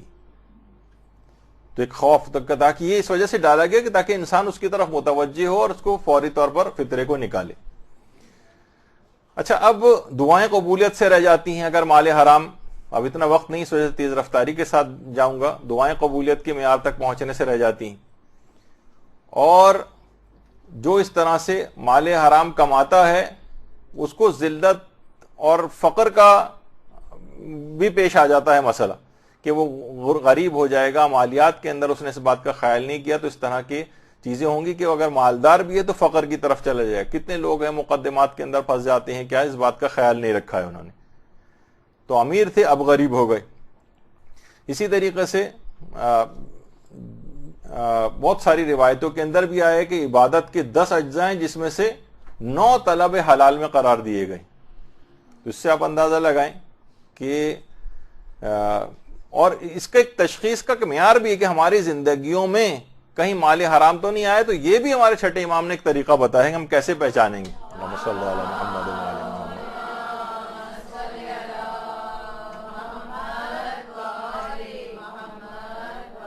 کہ اگر تم کسی شخص کو دیکھو کہ وہ اپنا مال اطاعت خدا کے اندر خرچ کرتا ہوا نظر آ رہا ہے تو جان لو کہ اس کے پاس جو مال ہے وہ حلال طریقے سے کمایا گیا ہے. اور اگر وہ اپنے مال کو معصیت خدا میں اللہ کی نافرمانی کے اندر خرچ کرتا ہوا نظر آ رہا ہے تو سمجھ جاؤ کہ اس کے مال میں حرام کی آمیزش ہو گئی. یعنی اس کا ایک معیار ہے. واقعی وہ اسراف میں خرچ کرتا نظر آ رہا ہے، وہ اس قسم کی مکس گیدرنگ والی پارٹیز ارینج کرتا ہوا نظر آ رہا ہے، وہ شادیوں کے اندر اس قسم کے مخلوط اجتماعات اور حرام چیزیں کی خرید و فروخت کے اندر نظر آ رہا ہے، تو سمجھ جاؤ کہ اس کے مال کے اندر حرام شامل ہوا ہوا ہے. یعنی اس کی خاصیت یہ ہوگی کہ اس سے پھر حرام ہی کا کام کروائے گی. اور جو حلال میں خرچ کرتا ہوا نظر آئے، تعمیر مسجد میں پیسہ خرچ کر رہا ہے، غریبوں کی امداد میں پیسہ خرچ کر رہا ہے، تو سمجھ جائے کہ اس کے مال میں حلال، جو مال حلال ہے اس کا. تو عام طور پر یہ دیکھنے میں آتا ہے معاشرے کے اندر، تو اس کا بھی ایک معیار اس لحاظ سے بتایا گیا. اور ان سب کے اثرات بھی ہیں کہ واقعتاً لوگ جو پریشان ہیں کہ جناب ہمارے جو اولادیں خراب ہوئی چلی جا رہی ہیں، بگڑی چلی جا رہی ہیں، اس کی ایک وجہ یہی کہ آپ نے ان کا لقمہ حرام کا اثر ان اولادوں کے اندر آ رہا ہے. وہ جو اس قسم کی اولادیں جو ہیں وہ نظر آ رہی ہیں. اچھا، اس کی بہت ساری مثالیں، مثلا مال حلال ایک تو یہ کہ ملازمت و کاروبار کا، اس کے اندر بھی مثلا داڑھی موڑنے والا اگر کوئی کام کر رہا ہے، اس کی جو وہ انکم آ رہی ہے وہ بھی حرام کے اندر جو ہے وہ شمار ہوتی ہے. اور ایک اور یہ بھی ہے اس کے اندر کہ اگر کوئی شخص حرام کمائی کرتا ہے تو گویا وہ اپنے پیمان ولایت کو قطع کر دیتا ہے. کیونکہ امیر المومنین فرماتے ہیں کہ وہ شخص ہمارا محب نہیں ہے، ہمارا دوست نہیں ہے کہ جو کہ حرام کھاتا ہو. یعنی اگر وہ ایک چیز کر رہا ہے تو گویا امام سے اپنے پیمان ولایت کو قطع کر رہا ہے. اور ابھی آپ نے شروع میں سنا تھا کہ اس کی شرط ولایت، اس کی قبولیت کی ایک باقاعدہ ایک شرط ہے، نمازوں کی قبولیت کی، اعمال کی قبولیت کی. تو گویا امیر المومنین سے بھی آپ نے اپنے تعلق کو کاٹ لیا ہے، کیونکہ وہ تو کہہ رہے ہیں کہ جو بھی حرام کھاتا ہے وہ ہمارا دوست اور محب ہی نہیں ہے. انہوں نے اپنا تعلق ختم کر لیا تو سوچیے کہ پیمان ولایت قطع ہو گیا. پیمان ولایت کے قطع ہونے کے معنی پھر یہ ہوں گے کہ آپ کی نماز قبولیت سے رہ جائے گی. اچھا، اسی طرح سے جو خمس اور زکوٰۃ نہیں دیتے ان کی بھی نماز قبول نہیں. یعنی زکوٰۃ جن معنوں میں اکثر جگہوں پہ قرآن کے اندر آئے ہیں وہاں سے مراد یعنی انفاق بھی ہے، مستحب چیزیں بھی ہیں، اور مالی واجبات کے معنوں میں بھی آیا. زکوٰۃ سے مراد فقط وہ خاص نصاب والی زکوٰۃ ہر جگہ مراد نہیں، بعض جگہ مراد بھی ہے، بلکہ زیادہ تر جو آیت آئی ہے اس متعلق وہ صدقے کے لیے آئی. یعنی جہاں زکوٰۃ واجب کی بات ہوئی ہے قرآن نے اس کو صدقہ کہا ہے. تو بہرحال خمس اور زکوٰۃ دونوں یہ مالی واجبات میں آتے ہیں. اور باقاعدہ روایت کے اندر تو یہ بات بھی آئی ہے کہ پیغمبر اسلام جب ایک دفعہ مسجد کے اندر داخل ہوئے تھے تو وہاں کچھ لوگوں کو زکوٰۃ نہ دینے کی وجہ سے مسجد سے باہر نکالا تھا، اس کے بعد وہاں پر نماز جماعت قائم کی تھی. اور ابھی آپ نے سنا کہ بہرحال زکوٰۃ کا مفہوم ذرا وسیع ہے اور اس کے اندر مستحب چیزیں بھی آ جاتی ہیں، اور بعض اوقات زکوٰۃ کے اندر مالی واجبات بھی مراد ہوتی ہیں. تو اچھا، پھر اس کے بعد جس چیز کا خاص طور پر خیال رکھنا ہے وہ حقوق العباد کا بھی خیال رکھنا ہے. اگر حقوق العباد پورے نہیں ہو رہے ہیں، گھر والوں کے حقوق پورے نہیں ہو رہے ہیں، رشتہ داروں کے حقوق پورے نہیں ہو رہے ہیں، تو بھی نمازوں کی قبولیت اس سے رہ جائے گی. اور اسی طرح سے اگر کوئی شخص لاپرواہ ہے، غریبوں اور محروموں سے اس نے بے توجہی کی ہوئی ہے، تو یہ بھی سبب بنتی ہے کہ اس کی بھی نمازیں قبول نہ ہوں. اچھا، کسی شخص کا بھی اس کی گردن پر کوئی حق نہ ہو، یہ باقاعدہ کتنی کتابیں عدت الدائی کے اندر بھی یہ چیز ہے کہ اگر بندوں کا حق گردن کے اوپر موجود ہے اور وہ شخص نماز کے لیے کھڑا ہو جائے تو پروردگار فرماتا ہے کہ میں اس وقت تک اس پر لعنت کرتا رہتا ہوں جب تک کہ وہ صاحب حق تک اس کا حق واپس نہ پہنچا دے. یعنی نماز کے لیے کھڑا ہو گیا ہے وہ آ کر, نمازیں پڑھ رہا ہے پابندی سے, لیکن کیا ہے, لوگوں کے قرضے لے کر واپس نہیں کر رہا ہے. لوگ پریشان ہو رہے ہیں, بار بار آ کر دعائیں پوچھتے ہیں کہ جناب بتائیے اپنا پیسہ کسی شخص سے کیسے واپس نکلوایا جائے, اور آئندہ کے لیے توبہ کر لیتے ہیں کسی کو. یہ شخص سبب بنتا ہے اس بات کا کہ نیکی آگے پھیلے بھی نہیں. لوگ کسی کو پھر قرضے نہیں دیتے, لوگوں کے اموال رکھ کے بیٹھ گئے, کسی چیزیں آپ کسی سے آپ نے مانگ لی, کتاب آپ مانگ لی, واپس ہی نہیں کر رہی ہیں, کوئی چیز لے کر آئیں واپس نہیں کر رہی ہیں, وہ دوسرا شرما حضوری کے اندر مثلا بیٹھا ہوا ہے. تو یہ تمام چیزیں ایسی ہیں جن کا بہت خیال رکھنا پڑے گا. پروردگار فرماتا ہے کہ جب تک کہ صاحب حق تک اس کا حق نہ پہنچ جائے تب تک میں اس پر لعنت کرتا رہتا ہوں. تو یہ تمام چیزیں ایسی ہیں کہ لوگ بیچارے معلوم کرتے ہیں کہ بتائیے کہ ہم کیا کریں, اپنا پیسہ کیسے نکلوائیں, تو پھر ان کو عملیات بتانے پڑتے ہیں اور کوئی طریقہ نظر نہیں آ رہا ہوتا. اچھا, اسی طرح سے وہ افراد کے جو لوگوں کے اجتماعی اور اقتصادی مسائل سے لاپرواہ ہیں, ان کی بھی عبادتیں قبول نہیں ہوتی, ان کی بھی نماز اور عبادتیں ان کو وہ نفع نہیں پہنچ پاتا. بھائی ہمارا تو اچھا گزارا ہو رہا ہے, مثلا اچھے کھاتے پیتے اللہ نے مثلا جو ہے وہ دیا ہوا ہے ہمیں, دوسرے پریشان ہوتے رہیں. نہیں, ان کی کمک کرنی ہے, آگے بڑھنا ہے, ورنہ آپ کی اپنی عبادت بیکار ہو جائیں گی. ایسا مومنین کے اجتماعی اور اقتصادی امور سے لاپرواہ اشخاص جو ہوتے ہیں, جو بس اپنے اندر مگن ہیں, ان کا اپنا اچھا گزر اوقات ہو رہی ہے, وہ اپنے اچھا ویل آف لوگ ہیں, لوگوں کا خیال نہیں کر رہے ہیں, ان کی بھی نمازیں قبول نہیں ہوتی. اور اسی طریقے سے بہت سارے امور ایسے ہیں. نہج البلاغہ میں بھی امیر المومنین نے امام حسن حسین علیہ الصلوۃ والسلام کو وصیت کیا, صلی اللہ علیہ وسلم,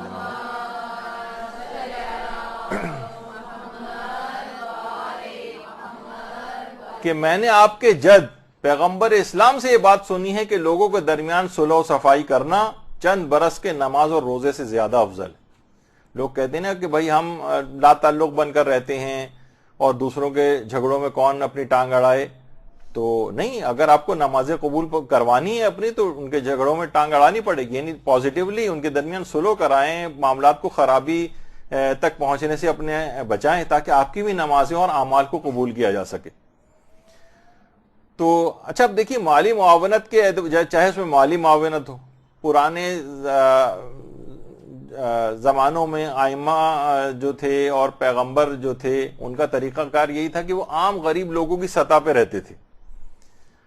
اب لوگ یہ ہیں کہ وہ ویل آف ہو گئے ہیں اور اپنے اچھے کھاتے کماتے ہیں, اپنے اچھے لباس مکانات اس کے اندر رہ رہے ہوتے ہیں, تو غریبوں کی طرف سے صرف نظر کرتے ہیں, لیکن وہ تو اپنے آپ کو رکھتے بھی اسی لیول پہ تھے جیسے کہ ہمارے آج کل کے مراجع. آغا سستانی جس مکان کے اندر رہتے ہیں آج کل 70s سے اسی جگہ پر ہے, اور یہ مکان بھی ان کا اپنا نہیں ہے, مشکل سے 70 میٹر کے برابر وہ مکان ہے, کرائے کا مکان ہے. آج بھی یعنی مرجے وقت اس کے پاس اتنا مالیات پوری دنیا سے آتے ہیں, اپنے لیے ایک گھر تک نہیں خریدا, کیونکہ وہی والی چیز کہ کمتر لوگوں کی سطح تک جو ہے وہ رہنا ہے. اور وہ ابا جو بھی آج کل بھی پہنے ہوتے ہیں, یہ تو پرانی تصویر میں نے لگائی, یہ دیکھیے اس کے اندر بھی جو ابا ہے, یہ 20 سال پہلے آغا سستانی نے ایک ابا لی تھی جو آج تک چلی آ رہی ہے ان کے پاس 20 سال سے, اور کوئی نئی ابا اس کے بعد سے اب تک نہیں لی. تو بہرحال ایک تو یہ ہے نا کہ یعنی دوسروں کا بھی خیال رکھا جائے. آپ سے تو یہ ظاہر ہے کہ تقاضا نہیں ہو رہا ہے کہ اس طرح سے رہا جائے, اپنے حیثیت کے مطابق انسان اچھے لباس اور گھر کے اندر رہ سکتا ہے, لیکن صرف ایک احساس دلانے کے لیے کہ دیگر بھی دنیا کے اندر لوگ ہیں جو آپ کی سطح سے کافی کم ہیں, ان کا بھی خیال رکھنا ہے.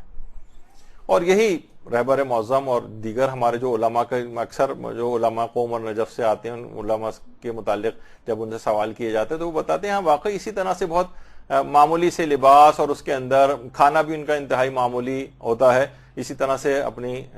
زندگیاں گزارتے ہیں. اچھا, اب اس کے بعد جو خاص طور پر قبولیت نماز میں رکاوٹ بننے والا جو گناہ ہے, ان کے اندر ایک سر فہرست ایک گناہ ہے غیبت کا گناہ. یہ اگر کوئی شخص غیبتیں روزانہ کرتا چلا جا رہا ہے تو علامت عدم قبولیت نماز و اعمال ہے. اس کا مطلب ہے نہ اس کے اعمال قبول ہو رہے ہیں نہ اس کی نمازیں قبول ہو رہی، کیونکہ روایت میں پیغمبر نے فرمایا کہ وہ غیبت کرنے والے شخص کی 40 روز تک نماز اور روزہ وغیرہ قبول نہیں ہوتا مگر یہ کہ اہل غیبت اس سے راضی ہو جائیں، یعنی وہ معاف کر دیں۔ اور باقاعدہ ایک روایت ہے جو آیت اللہ ناصر مکارم شیرازی کی آفیشیل ویب سائٹ کے اوپر بھی موجود ہے۔ روایت تو کافی بڑی ہے کہ جس میں پیغمبر اسلام نے اپنے ایک صحابی معاذ سے ایک طویل حدیث بیان کی، اور پیغمبر نے معاذ سے فرمایا تھا اے معاذ آج تک اس حدیث کو کسی نبی نے بھی اپنی امت تک منتقل نہیں کیا، یعنی صرف پیغمبر کے علاوہ کسی نے منتقل نہیں کیا، اور فرمایا معاذ اگر تم اس حدیث کو حفظ کر لو گے تو ساری زندگی سے نفع اٹھاؤ گے، اور حفظ نہیں کرو گے تو تم پر خدا کی حجت تمام ہو جائے گی۔ وہ یہ ہے کہ خدا نے آسمانوں کی خلقت سے پہلے 7 فرشتوں کو خلق کیا ہے۔ دیکھیے پیغمبر فرما رہے فرشتے ان کے اعمال لکھتے ہیں، اور جب اعمال کو لے کر آسمانوں کی طرف جاتے ہیں تو آسمانوں پر موجود فرشتے ان کے اعمال کو لے کر پاک و صاف اور شفاف بناتے ہیں، یعنی جو کمی ہوتی ہے اس کو پورا وغیرہ کرتے ہیں۔ لیکن آسمانوں پر موجود ایک فرشتہ کہتا ہے کہ میں غیبت جانچنے کا فرشتہ ہوں۔ غیبت کا فرشتہ ایک الگ سے آسمانوں پر ہے، وہ اس کے تمام، اور کہتا ہے وہ فرشتہ کہ اس شخص کے جو تمام نیک اعمال تم لے کر آئے ہو جس میں غیبت بھی شامل ہے، اس شخص کے منہ پر اس کے تمام اعمال جا کر دے مارو، کیونکہ یہ غیبت کرتا ہے، میں اس کا کوئی عمل آگے پہنچنے نہیں دوں گا، کیونکہ اس کا حکم مجھے میرے پروردگار نے دیا ہے۔ اور بہت طویل حدیث ہے جس میں اور بھی بہت سارے گناہوں کا تذکرہ ہے، لیکن کیونکہ ہمارے موضوع سے متعلق اتنا ہی پارٹ تھا تو پھر پیغمبر نے فرمایا معاذ اپنے بھائیوں کی غیبت سے پرہیز کرو، لوگوں میں اختلاف پیدا نہ کرو۔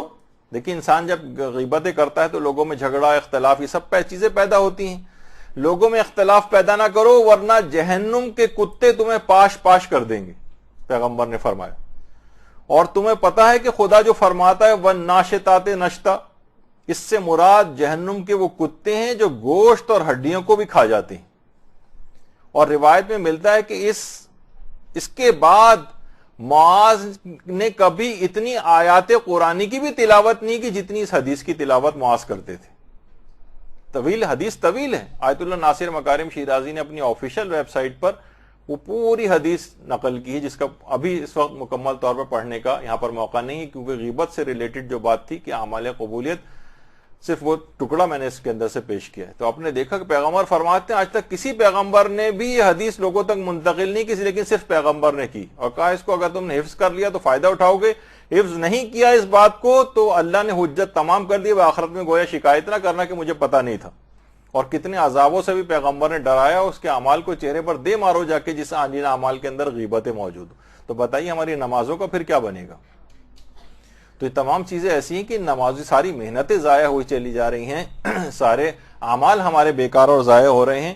تو کتنا اس بات کا خیال رکھنے کی ضرورت پیش آتی ہے۔ بات اس پہ کتنی مزید ہو سکتی ہے، لیکن غیبت والے بات کو یہاں پر روکتے ہیں۔ یہ الگ سے آپ شمار کیجئے کہ کتنا اہم ترین مسئلہ ہے، اس کو اپنی زندگیوں سے اس گناہ کو ختم کریں۔ اس کے بعد جن سے نماز قبولیت سے رہ جاتی ہے یا اس پرسنٹیج کے مطابق قبول نہیں ہوتی جس پرسنٹیج پہ قبول ہونی چاہیے تھی، میں نے کہا تھا نا کہ فیصد کے اعتبار سے بھی قبول ہوتی ہیں، وہ ہے کہ جتنا مکروہات نماز کے اندر بڑھاتے چلے جائیں گے اتنا ہی اس کا ثواب کم ہوتا جائے گا، اتنی ہی قبولیت کم ہوتی چلی جائے گی۔ مثلا کسی بھی جاندار کی تصویر اگر کمرے میں موجود ہے، حتیٰ کہ چاہے وہ علماء کی تصویر کیوں نہ ہو، امام خمینی کی تصویر، اس میں تو لوگ کہتے ہیں سمجھتے ہیں کہ شاید اس کے اندر کرائیت نہیں، اکثر مساجد کے اندر بھی مراجع اور علماء کی تصویریں لگی ہوئی ہیں۔ تو بہرحال آغا سیستانی تو کہتے ہیں اطراف میں بھی کہیں پر بھی اگر تصویر لگی ہو جاندار کی، اور خاص طور پر اس میں جس میں چہرہ ہو اس کا موجود ہو، تو وہاں پر نماز پڑھنا مکروہ ہے، ثواب نماز کم ہو جاتا ہے۔ اور بہت سے علماء یہ کہتے ہیں کہ نہیں سامنے ہونی چاہیے، پیچھے یا اطراف میں کہیں ہے تو پھر وہ مکروہ نہیں ہے، لیکن آغا سیستانی کہتے ہیں کہ نہیں اطراف میں بھی کہیں پر بھی موجود ہے۔ اسی تصویر کے علاوہ یعنی جتنے بھی آپ مکروہات کو کم سے کم کریں گی اتنی ثواب نماز بڑھے گا، اتنی قبولیت بڑھے گی۔ اور تصویر کے ساتھ ساتھ ایک حکم مجسمے کا بھی۔ اچھا مجسمہ ہم سمجھتے ہیں کہ جس طرح جاندار کے مجسمے مل رہے ہوتے ہیں باہر، وہ والا مراد نہیں، یہ بھی مجسمے میں آتا ہے۔ مثلا یہ جو اسٹف ٹوائز جو ہوتے ہیں بچوں کے، بلی بنی ہوئی ہے، کتا بنا ہوا ہے، اور جس طرح کے جاندار رکھے ہوئے ہیں سامنے کمرے کے اندر، وہاں نماز پڑھ رہے ہیں، ثواب نماز کم ہو جائے گا، یا تو ان پہ کوئی چیز ڈھک دیں، تصویر کو ڈھک دیں وغیرہ۔ اسی طرح سے ٹی وی اگر چل رہا ہے اور اس میں انسانی شکلیں ابھر رہی ہیں اور وہیں پہ آپ نماز پڑھ رہی ہیں، ثواب نماز کم ہو جائے گا، جاندار کی تصویر کے حکم میں آ جائے گا۔ اور اسی طرح سے اگر آپ نماز پڑھ رہی ہیں اور آئینہ موجود ہے اور آئینے میں آپ کا عکس ابھر رہا ہے، یا آپ کا عکس نہ بھی ابھر رہا ہو لیکن آپ جس طرح سے ہیں اس آئینے میں کسی بھی جاندار اور چیز کا عکس ابھر رہا ہے، مثلا کوئی اور کمرے میں موجود ہے اور اس کا اس طرح سے آئینہ رکھا ہوا ہے کہ اس کا عکس اس کے اندر آ رہا ہے، گویا تصویر کا حکم ہو جائے گا، ثواب نماز کم ہو جائے گا۔ تو ان چھوٹی چھوٹی چیزوں کا، بہت ساری چیزوں کا خیال، اب میرے پاس اتنا وقت نہیں ہے ورنہ اور اس کے اندر تفصیل میں سارے مکروہات نماز کا تذکرہ کرتے اور بات ہوتی، لیکن پورا ایک درس ہو جاتا ہے صرف اس پہ۔ تو آپ خود دیکھیں، مطالعہ کریں، توضیح المسائل پڑھیں کہ مکروہات نماز میں اور کون کون سی چیزیں ہیں۔ لیکن ایک چیز کا اور اضافہ کر دیں، جیسے کہ محجت البیضاء جو ملا محسن فیض کاشانی کی کتاب ہے، اس میں ہمارے چھٹے امام جعفر صادق علیہ الصلوۃ والسلام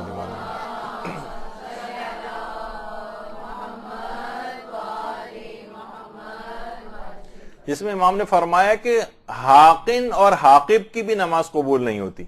یعنی وہ افراد جو اپنے فضلات کو روک کر نماز ادا کر رہے ہوتے ہیں، ان کی بھی قبولیت کا وہ معیار نہیں ہوتا۔ انسان مستحبات میں سے کہ پہلے ان حوائج ضروریہ سے فارغ ہو جائے اور اس کے بعد آ کر نماز پڑھے۔ اچھا، اسی طرح سے ایک چیز اور ہے، وہ ہے بد اخلاقی۔ اصول کافی میں بھی ہے کہ بد اخلاقی عمل کو ایسے خراب کر دیتی ہے جس طرح سرکہ شہد کو فاسد کر دیتا ہے۔ اگر کوئی شخص بد اخلاق ہے، ایک تو بد اخلاق وہ ہے کہ اچھے طریقے سے لوگوں سے پیش نہیں آنا، چلیں ابھی ہم اسی پہ بات کر لیں گے، ورنہ بد اخلاقی کا اخلاقی مفہوم بہت وسیع ہے۔ سر وسیع امام نے کتنی دفعہ کلاسوں میں آپ کو بیان کیا ہے کہ بد اخلاقی مثلا 10 چیزیں اخلاق کے اندر شامل ہیں، یا اس طرح سے اور بھی چیزیں شامل ہو جاتی ہیں۔ تو اس طرح سرکہ شہد کو فاسد کر دیتا ہے، اس طرح سے بد اخلاقی اعمال کو اور فاسد کرتی۔ خاص طور پر اس مسئلے میں شوہر و بیوی کا ایک دوسرے کو اذیت دینا، یہ بد اخلاقی کی ایک قسم ہے۔ اور سعد ابن معاذ، جن کا بھی جو معاذ کا تذکرہ ہو رہا تھا، انہی کے بیٹے کا کتنا مشہور ہے کہ اپنی بیوی کو تکلیف پہنچاتے تھے وہ، اور اس کے بعد پیغمبر موجود تھے اور فشار قبر ہو رہا تھا، اور پیغمبر نے غم کا اظہار کیا تھا کہ سعد پر فشار ہو رہا ہے کیونکہ وہ اپنی زوجہ کے حق کو ادا نہیں کرتے تھے۔ اسی طریقے سے شوہر کا بیوی کو اذیت دینا اور بیوی کا شوہر کو اذیت دینا۔ تو اور باقاعدہ روایتوں میں بھی پیغمبر نے یہ بات فرمائی کہ جو عورت اپنے شوہر کو اذیت دے، خواہ وہ دن بھر تمام عمر دن میں روزہ رکھے اور تمام رات عبادت کے اندر بسر کرے، نمازیں پڑھتی رہے اور غلاموں کو آزاد کرے اور راہ خدا میں انفاق کرے، تب بھی خدا اس کی نہ نمازوں کو قبول کرے گا اور نہ دیگر اعمال کو۔ اور پھر فرمایا کہ پیغمبر نے فرمایا کہ یہی عذاب اس شخص کے لیے بھی ہے جو اپنی بیوی کو تکلیف اور اذیت دیتا ہے۔ یعنی ایسا نہیں کہ صرف بیوی کے لیے بات کہی گئی، شوہر کے لیے نہیں ہے، نہیں، دونوں ایک دوسرے کو اگر اس انداز سے اذیت کسی بھی طریقے سے پہنچا رہے ہیں۔ اور کتنی چیزیں اس طرح سے آتی ہیں، باقاعدہ تشدد بھی کرتے ہیں، کتنے خواتین کے آتے ہیں، لیٹرز بھی آتے ہیں اور سوالات پوچھتے دیکھی گئی ہیں۔ 35 سال سے مثلا شوہر ہے، ظلم کر رہا ہے، مار پیٹ کرتا ہے، گالم گلوچ کرتا ہے کوئی طریقے، اسی طریقے سے بیویوں کے حوالے سے بہت ساری اس طرح کی شکایات آتی ہیں۔ اور ویسے کیا ہے، معلوم چلتا ہے جب تحقیق کریں تو ہاں نمازی بھی ہے، امام بارگاہ بھی جاتا ہے، مجلسیں بھی سنتا ہے، دیگر انفاق بھی کرتا ہے، تو وہ اس حدیث کے زمرے کے اندر شامل ہو جاتے ہیں۔ ان کو پتہ ہی نہیں ہوتا، وہ سوچتے ہیں، مطمئن ہو جاتے ہیں ہم تو عبادات انجام دے رہے ہیں۔ پیغمبر نے فرمایا ساری زندگی ایسا کرتی رہے وہ، تب بھی اس کی کوئی عمل اس لحاظ سے قبول نہیں ہوگا۔ تو اب دیکھیے، جو بھی خواتین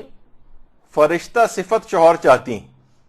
تو انہیں چاہیے کہ گھر کو جنت بنائیں، کیونکہ فرشتے دوزخوں میں نہیں رہتے۔ اور اسی طریقے سے وہ مرد حضرات جو چاہتے ہیں کہ ان کی بیویاں حوروں کے طور پر ان کو ملیں، پہلے وہ خود کو انسان بنائیں، کیونکہ شیاطین کو بھی حوریں نہیں ملا کرتی. تو یہ خاصیت اس لحاظ سے یہ بات ضروری ہے کہ انسان شوہر ہو یا بیوی دونوں اپنی ان چیزوں کو پہچانے، ایک دوسرے کو اذیت پہنچانے سے باز رہیں. بد اخلاقی کی بدترین قسم ہے جو کہ نمازوں اور روزوں کو قبولیت کے معیار تک پہنچنے سے روک دیتی. ابھی اس کے اندر میرے لحاظ سے آج مجھے اس موضوع ختم کرنا ہے، لیکن آدھا موضوع پھر رہ گیا جو کہ مجھے اگلی نشست کے اندر لے جانا پڑے گا، کیونکہ اگلی جو گفتگو ہے اور نشست ہے وہ علامہ تقی مہدوی صاحب قبلہ تشریف لانے والے ہیں. وہ اگلا لیکچر ان کا ہوگا، تو ان کا وقت ایسا نہ ہو کہ میں لے لوں، تو اس کو یہاں پر روک